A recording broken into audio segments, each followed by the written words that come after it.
আমি বিদায় নিচ্ছি এই বছর। আজকে আমার শেষ রমাদান। জানি না আল্লাহ তাআলা আমাকে সামনের বছর তোমার জীবনে এনে দিবে কিনা জানি না। এখনই সময় আছে, আল্লাহর পথে ফিরে এসো।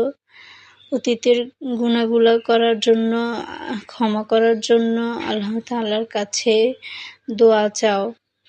হয়তো এটাই তোমার শেষ রমাদান, আর হয়তো ফিরে আসবে না। কত মানুষ গত বছর ছিল বেঁচে, কিন্তু এই বছর কেউ নেই। সবাই অনেক মানুষ কবরে আছেন। অনেকেই কবরে আল্লাহর কাছে চান, হয়তো যদি ওই দুনিয়ায় ফিরে যেতাম, হয়তো তখন আল্লাহর কাছে দোয়া চাইতাম, আল্লাহর কাছে বলতাম, আল্লাহ আমার অতীতের গুনাহগুলো ক্ষমা করে দেন, আমাকে তোমার ইবাদত করার জন্য তৌফিক দান করুন। কত আশা মনে, কিন্তু সে তো আর এই দুনিয়ায় ফিরে আসবে না।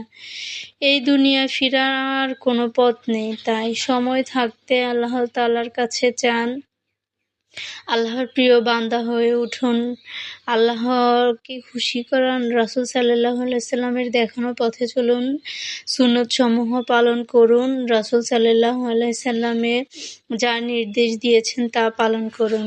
সবাইকে ঈদ মোবারক। সবাই ভালো থাকবেন।